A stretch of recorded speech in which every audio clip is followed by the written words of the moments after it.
Hey, what's up, guys? Welcome back to Guys at Magic. This is Hunter, Shane, and David. Say what's up, dudes. What's up, dudes? What up, dudes? Final day for spoiler season. September 10th, 2021. We are finished with Innistrad Midnight Hunt. But because we're finished with that, there wasn't a lot of rares and mythics to talk about. We've got one mythic, so the rest are just commons and one uncommon. That I figured we could throw in here because it's kind of on the front page of Reddit. A lot of discussion being made about some of the commons. So let's just start off with the last mythic they talked about. This is Lord of the Forsaken. Lord of the Forsaken is 4 and 2 black for a 6/6. It is a demon. It has flying. It has trample. It has an ability that says you can pay a black, sacrifice another creature. Target player mills 3 cards. It also has another ability that says pay 1 life, add a colorless mana, spend this mana only to cast a spell from your graveyard. David, you love this card. Tell me why. I do love this card. It's a big fatty, so that's dope. But that's honestly probably the smallest reason why I like this. It has a pretty dope-ass sacrifice ability, so whenever it comes to like limited or standard, for example, this is going to be another card that you're going to be able to self-mill with and be able to do so repeatedly. Plus, I love sacrifice effects, so you can get some extra value there. And then its other ability of the pay 1 life, add mana, is fucking insane. You love spending life to do stuff. I mean, it has like the constraint that you can only cast it from your graveyard, but even at that, this card is absolutely nutty. Given this set, it's going to help you out with things like flashback. It's going to help you out with, oh my goodness, I'm forgetting one of the new mechanics. Disturb, there you go. And then when you get back into older stuff, I mean, there's just, I don't know, I feel like there's so many crazy things you can do with this card. True. I want to Underworld Breach with this. Oh, okay. I think this is a all-star for EDH too, dude. Oh yeah, I think David is going to try to get one of these copies and put it in something. You think so? I'm willing to bet. I'm probably not. At 6 mana, unless I'm recurring this dead, he's very expensive.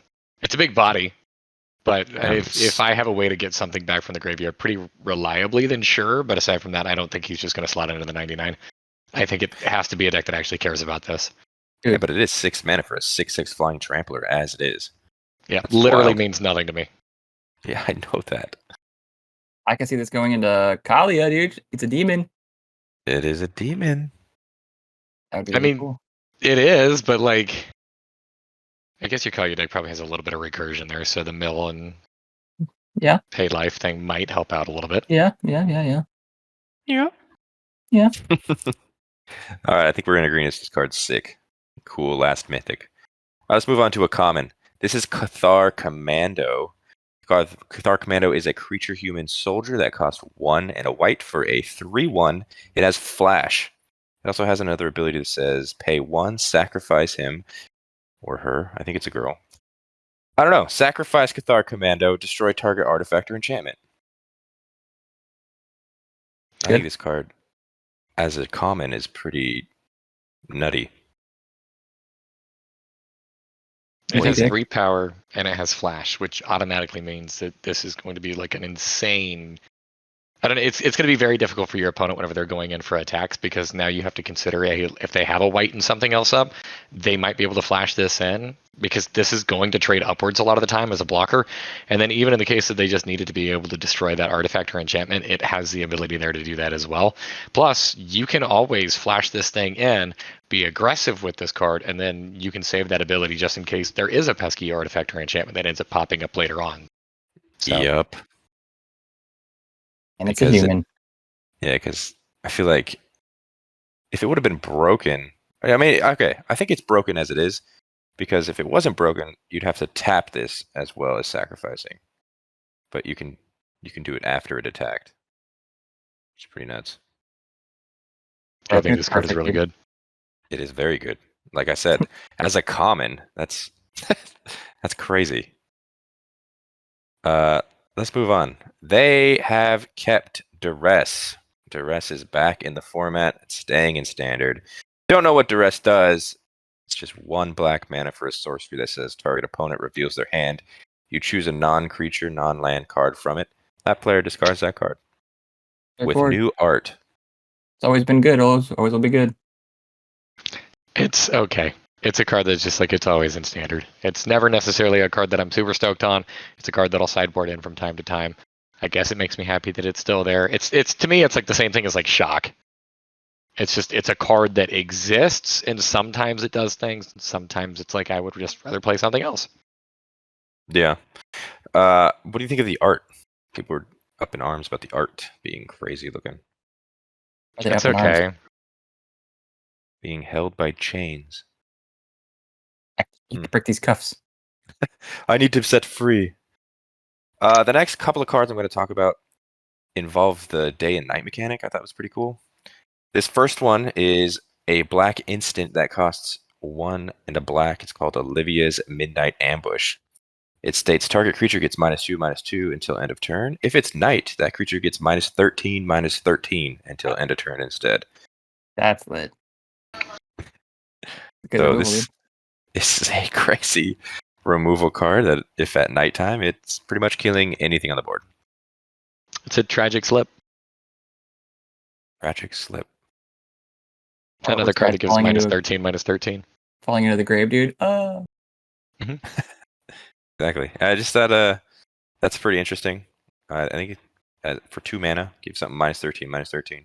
I think this is actually to be really premium removal whenever it comes to standard. Mm-hmm. Oh yeah, dude. Especially in limited. Yeah, common, dude. Let's go. Yeah, I think it's good in both. I think it might be better in standard where you have a little bit more control over the day and night cycle if you're building around that. Then obviously, this thing just becomes insane. Giving something -13/-13, you're gonna kill whatever this thing targets. Yep. True. Let's move on to the next one. The next one is called Moonrager's Slash. Moonrager's Slash is 2 and a red for an instant. It says this spell costs 2 less to cast if it's nighttime. Moonrager Slash deals 3 damage to any target. So That's it is sick. So someone came up with the name Nightling Bolt. Yep. I don't know how sold I am on this one. Why? If it's night, it's literally a lightning bolt, which is an amazing card. Okay, I get that. However, the trigger from turning it back from night to day involves you casting spells. And if you're trying to turn on night in order for you to be able to get this benefit, casting this as well as like one other spell is going to flip it back to day. So it's a card that I feel like it doesn't synergize with itself, if that makes any sense. Yeah, but if it's nighttime, you don't care. Yeah. And it doesn't flip till daytime until after you cast the card, so you're only paying 1 still. Who cares? Yeah. It'll go back. I look at this like if I'm going to be playing something like this, this is either going to fit into a burn deck, which is probably not going to work very well with the day and night cycle. B, it's going to be a werewolf deck, which in case of something like this, like I may be just playing this as my instant, or like this and maybe a fight spell in the deck for like non-creatures. Well, you got Tovalar. It's a green-red werewolf. There's a lot of green-red werewolves. I'm not arguing against green-red werewolves. I'm saying like that is one of the other homes that I can see for this, as like this being a support spell in the werewolf shell, where the majority of your cards are going to be creatures, and this is just going to be this is that added bit of range. Gotcha. Well, I think it's pretty cool. I like the name Nightling Bolt. I thought it was pretty cool. But David, you don't like it? It's not that I don't like it. I'm just not super high on this card. At the very least, it's 3 mana to deal 3 damage at instant speed, which makes this thing, I think, playable. I think it's still totally fine and limited as far as like standard is going. I feel like unless you are really focused on that day to night, I don't know if this card is going to make it. I mean, just asking you guys, would you play a 3 mana deal 3 damage spell? No, but I'm also going to say one back at you. You liked Olivia, the last card we looked at. Pretty much the exact same day-night cycle. What's different here? The difference here being is it costs 1 mana less, and I feel like even the -2/-2 is still going to be able to kill whatever you need to, for the most part.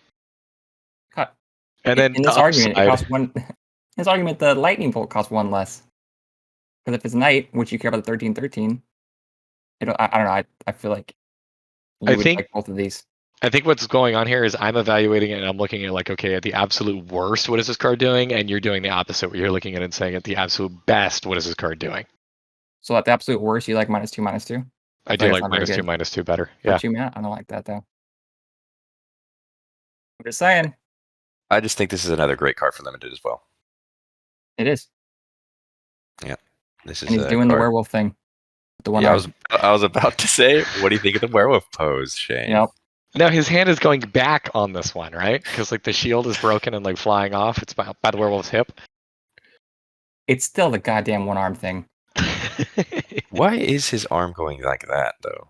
He's I like don't ripping know. it off. He's like ripping it off the dude's chest or It's something. like, but his arm's like backwards. I don't know. Let's move on to the last common.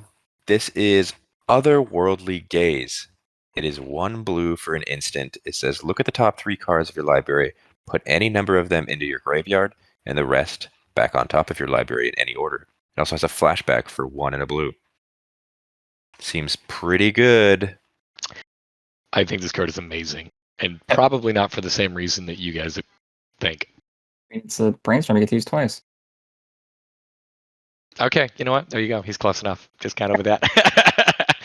I think this card is actually going to be phenomenal in Historic because of the blue-red Phoenix deck. I think that them losing Brainstorm was a pretty significant hit, and this, I think, actually functions a little bit better than Brainstorm in that deck because you can throw those cards into the graveyard. So you can throw like a Phoenix that you have in a top deck or something like that into the graveyard. Exactly, because this is always better than putting it on the bottom of your deck. Well, you're never going to tuck the Phoenix. I mean, at that point, you're just kind of digging for it with a Brainstorm. You're trying to just smooth yourself out a little bit. Mm-hmm. And then the flashback's only 1 extra. Once again, I think this is crazy to be set at common. No, I can see this like in a draft environment. This isn't necessarily like a heavy hitter. It's nothing crazy or anything like that. And it's definitely a card that you have to pick up in a deck that already has been built around. So like you need to be the flashback of the Graveyard Matters deck in order for you to care about a card like this in draft. And that's what they do their rarity based off of. So this strikes me as a common. Okay. And then the final card I want to talk about. This was announced a couple days ago. We kind of had a little discussion about it in our text chain. But the reason I'm showing this card is because it was our #1 most liked card on our Instagram throughout this whole spoiler season. People loved this card, like 100 likes or something. This is Fleshtaker. Fleshtaker is an uncommon that is 1 white and 1 black for a 2/2. It's a human assassin. Whenever you sacrifice another creature, you gain 1 life and scry 1. It also has an ability that says you can pay 1, sack another creature. Fleshtaker gets +2/+2 until end of turn. Boom. Thoughts on everything about the card? Terrifying. I like aristocrats, and this is aristocrats. This is sacrifice for added bonus, and you can also sacrifice with this card as well. So this is fantastic. I wish that instead of you being able to like gain a life here, that you were able to ding your opponent, but I feel like that would probably push this one a little bit too over the top. Mm-hmm. Another thing is, this card doesn't have, like what they've been doing recently, only activate once per turn. You can activate that sack another creature as many times and pump this as many times as you can pay in sack creatures. Oh yeah, dude. It's got a colon. It's pretty It's got cool. a colon. It's got a colon, dude. Yeah, I think this card's bonkers. I think this is And actually going to be really, really good in like a low to the ground aggro, like tokens type. Because like your opponent is going to be forced to block this. Like if you're playing this with a bunch of pest tokens or something like that, that are going to have that added sacrifice ability too whenever they die. I think this card is really great. Dude, yeah, it's like a neutered Prosh. A neutered Prosh. This is very different than Prosh. I know. Yeah, Prosh makes things, Shane. I know. But that's it. That is it for the spoilers. Innistrad, Midnight Hunt, completely spoiled. What is your thoughts on the set as a whole? David, we'll start with you. I have 2 things here. First off, I don't know why, but this set definitely it feels smaller to me, I guess, than like a normal set. It's not. They're comparably the same size as like Adventures in the Forgotten Realms. I feel like maybe spoiler season was shrunk down or something like that. It was a whole week. Over a week. Yeah, I know. It's just like it didn't strike me as like really being like up to the same length as the other ones that we've been through. The other thing here being, though, is that I do have some very, very serious concerns with this set. I think that this set has a very high power level compared to some of the sets we've gotten in the past. And my thought on this is that we're going to end up with another like Throne of Eldraine situation where this set comes out and is just so over the top in power level that it's just going to be a monster and hot standard for the next 2 years. Well, I'm very excited for the power level. I can't wait. I think the power level is incredible. As you said, it is very high power level compared to what we got with Adventures in the Forgotten Realms and Strixhaven before it. This blows both of those sets out of the water. See, that's my concern, though, is like Standard is getting ready to rotate, and we're going to have a limited number of sets in. And like, if you don't care about Strixhaven and if you don't care about Adventures in the Forgotten Realms, because there's just simply better things you can be doing here, you're basically just playing Innistrad the Standard, and that's not what I want. Well, Innistrad Part 2 comes out in 2 months as well. Yeah, it's a quick turnaround. Don't worry, Dave. Mark my words. There's going to be at least 5 healthy decks. Not all from this set. Mostly from this set, though. I'm going to say not only from this set, though. No, not the whole deck's going to have these cards. It's going to be. Well, that's what there's going to be Kaldheim cards. 3 decks that are going to only come from this one set.